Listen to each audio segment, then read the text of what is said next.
खबर दे दें, जहां पर नागपुर में कल हुई हिंसा की नई तस्वीरें सामने आई। जो वीडियो सामने आए उसमें नजर आ रहा है कि किस तरह उपद्रवियों ने शहर को सुलगा दिया, कैसे तांडव मचा है। नागपुर हिंसा को लेकर अब सियासी माहौल भी गर्मा गया। विधानसभा के बाहर विपक्ष ने मोर्चा खोल दिया, सरकार के खिलाफ प्रदर्शन हो रहा है।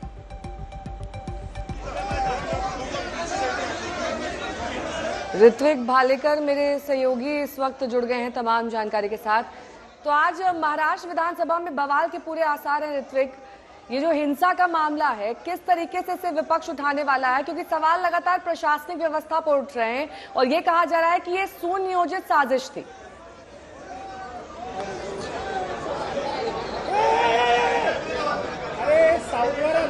जी बिल्कुल नया, देखिए यहाँ पर नागपुर की हिंसा भड़कने का परिणाम महाराष्ट्र के विधान भवन में सुबह से ही देखने को मिल रहा है, जिसकी पहली झलक तब देखने को मिली जब सत्ता पक्ष विधान भवन की इन सीढ़ियों पर आंदोलन करने उतरा। औरंगजेब की कब्र को हटाने की मांग को लेकर यहाँ पर पोस्टर और नारेबाजी करते दिख रहा था। उसी समय विपक्ष से कांग्रेस हो या तो फिर यूबीटी सेना के एमएलए हो, वो भी कूद पड़े और यहाँ पर कहीं ना कहीं दोनों आपस में भिड़ते नजर आए। अब उन पर नियंत्रण पाने के लिए यहाँ पर जो सिक्योरिटी है उनको बुलाया गया है। उनकी झड़प देख रहे हैं कि मीडिया कर्मियों से भी हो रही है, जबकि सत्ता पक्ष और विपक्ष दोनों आपस में भिड़ते नजर आ रहे हैं। मांग एक ही है, मांग उनकी है कि औरंगजेब की कब्र को हटाया जाए, लेकिन अब विपक्ष जो है वो सत्ताधीशों पर आरोप लगा रहा है कि हिंसा भड़काने का काम ही सत्ताधारियों ने किया है और कानून व्यवस्था को संभालने का काम भी वो बखूबी नहीं कर पा रहे हैं और उनकी खुफिया एजेंसी जो है वो पूरी तरह से नाकाम हुई, जिसके कारण आज ये स्थिति नागपुर में देखने को मिल रही है। और कहीं ना कहीं हम ये भी आज देख रहे हैं कि इसी मुद्दे को लेकर राजनीति गरमाते हुए नजर आ रही है। यहाँ पर चाहे शिवसेना एकनाथ शिंदे गुट के विधायक हो या तो फिर बीजेपी के विधायक हो और कांग्रेस और यूबीटी सेना के विधायक हो, आपस में भिड़ते नजर आ रहे हैं विधान भवन के बाहर। और कुछ ही समय में जो हाउस की प्रोसीडिंग्स है वो शुरू होगी। मुख्यमंत्री देवेंद्र फडणवीस नागपुर हिंसा पर जवाब देने वाले हैं, जानकारी देने वाले हैं। अब आगे जाकर विपक्ष किस तरह से सरकार को घेरने की कोशिश करता है, ये देखना बहुत ही महत्वपूर्ण होगा। ऋत्विक, यहाँ पर चुनौतियां सरकार के सामने, यहाँ पुलिस के सामने सिर्फ ये नहीं है कि सड़क पर जो लोग पहुंच रहे हैं जिस तरह की मंशा के साथ उन्हें संभाले, यहाँ नेता ही आपस में भिड़े पड़े हैं। जो तस्वीरें आप दिखा रहे हैं वो अब दिखाइए जरा एक बार फिर से कि किस तरह से वहां पर सत्ता पक्ष और विपक्ष आपस में भिड़ते हुए नजर आ रहे हैं। विधानसभा के बाहर दोनों पक्षों में तनातनी हुई है। इस वक्त हम आपको तस्वीरें दिखा रहे हैं। सत्ता पक्ष की तरफ से यहाँ पर ये कहा जा रहा था कि औरंगजेब की कब्र हटाई जाए, विपक्ष उसमें कूद पड़ा। विपक्ष भी हालांकि यही कह रहा है, लेकिन जबरदस्त प्रदर्शन जो है वो चल रहा है और आपस में तनातनी चल रही है। जरा तस्वीरें एक बार दिखाइएगा।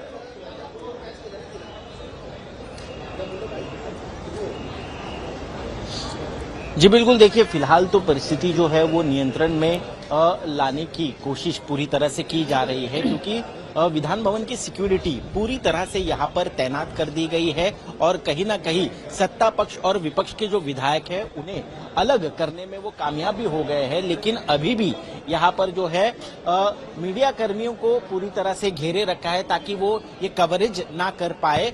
लेकिन सत्ता पक्ष के विधायक हो या तो विपक्ष के, दोनों आपस में भिड़ते नजर आ रहे हैं। हम अभी भी फिलहाल यहाँ पर देख सकते हैं किस तरह से सीढ़ियों पर कुछ विधायक जो है, कुछ मंत्री जो है वो खड़े हैं।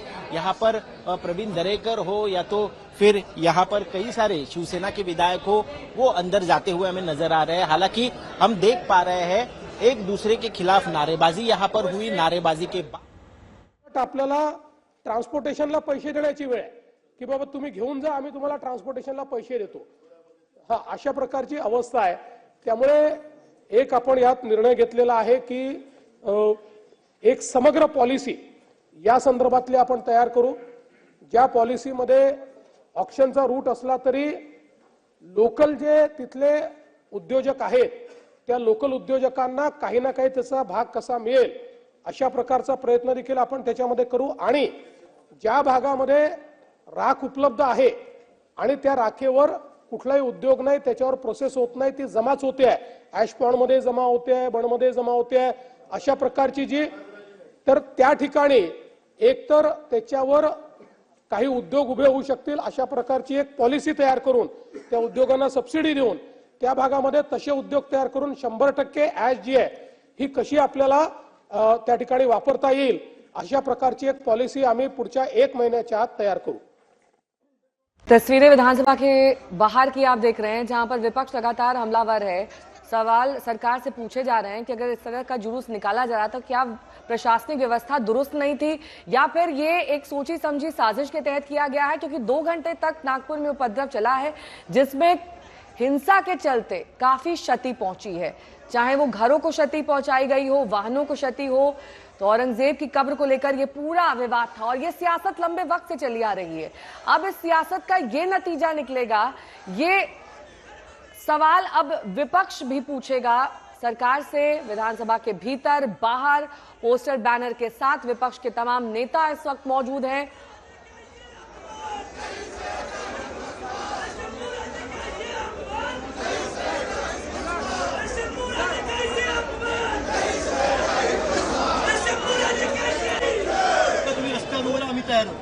पण काहीच होत नाही। दरवेळेला कुठलाही कॉन्स्टेबल आम्हाला म्हणते बुमर, म्हणजे काय अर्थ झाला आमच्या मूर्ख? त्याच्या 3 पट शिकलेली पोरं आहेत कॅमेरामन माझी, आणि त्या अधिकाऱ्याला त्वरित कारवाई करा, त्याच्याकडनं बदली करा, त्याला निकडनं काही काळासाठी निलंबित करा। विधानसभा अध्यक्षांकडे आता बोलतो विषय, त्यांच्याशी चर्चा करतो आणि आपण त्यातला मार्ग काढू। तुम्हाला आम्ही तोपर्यंत कोणीही तुम्हाला काय कोणालाच मानवी वागणूक देताच कामा नये आणि त्याच विषयावर आम्ही बोलतो। आणि इकडे बाईट घेतो, सरकारला बदनाम करण्याचं काम सुरू आहे का? कारण भाजपचं सरकार आलंय म्हणून अशी वागणूक मिळते, असा एक कल आहे महाराष्ट्रात। बोलतो मी आम्ही लगेच तोपर्यंत तुमच्या निर्णयाची वाट बघतो। आम्ही इकडेच बसलेलो आहोत, कोणी उठणार नाही, ते बसा खालती।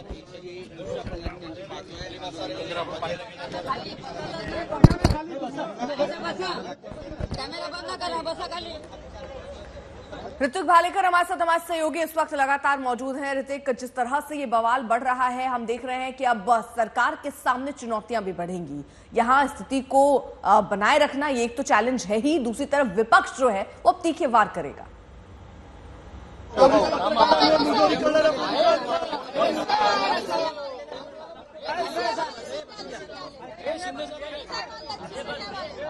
ऋत्विक, आवाज पहुंच रही है आप तक? चलिए, उन तक आवाज नहीं पहुंची। मुस्तफा हमारे साथ, हमारे सहयोगी इस वक्त जुड़ चुके हैं। मुस्तफा, अभी तक 47 लोग हिरासत में लिए गए हैं। मैं ये आपसे जानना चाह रही हूं कि जो सुबह की घटना हुई थी, उस सुबह की घटना में अभी तक क्या कार्रवाई हुई है? क्या वहां पर भी किसी की गिरफ्तारी अभी तक हुई है? वो लोग जो प्रदर्शन कर रहे थे, आपत्तिजनक चीजों को जला रहे थे, क्या वहां पर भी कोई कार्रवाई अभी तक हुई है?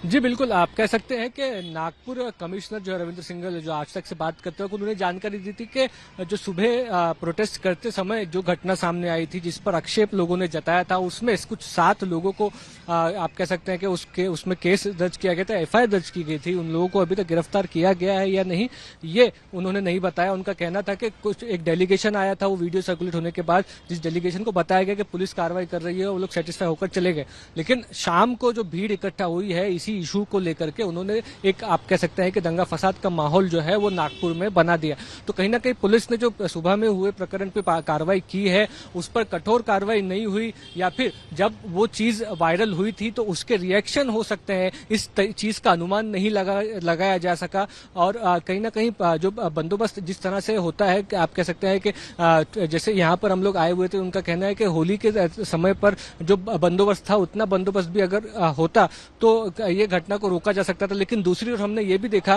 कि वो जो दंगाई सामने सड़क पर उतर कर आए थे, उन लोगों ने पुलिस पर भी हमला किया है, पत्थर चलाए हैं। यहाँ तक कि जो डीसीपी है, 2 डीसीपी जो है नागपुर के कमिश्नर ऑफिस के, वो 2 डीसीपी पर हॉस्पिटल में इलाज चल रहा है। यानी कि ये ऐसे लोग थे जो किसी भी तरह से डर नहीं रहे थे कानून व्यवस्था से, इसीलिए इस तरह के वीडियो सामने आए हुए हैं। नागपुर की स्थिति आप देखें, मंत्री साहब का बयान भी आया, वो ये कह रहे 47 लोग हिरासत में लिए गए हैं। वो ये भी कह रहे हैं कि 3 आम लोग भी घायल हुए हैं। उनकी हालत कैसी?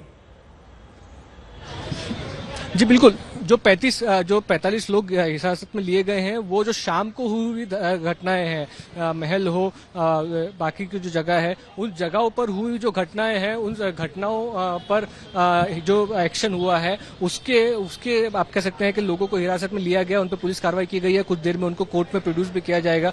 तो वो कार्रवाई होती हुई आप कह सकते हैं कि दिख रही है। क्या और भी लोग थे? ये लोग जो गिरफ्तार किए गए हैं उनके क्या लिंक है, कौन लोग हैं? नागपुर के रिहाइश वाले लोग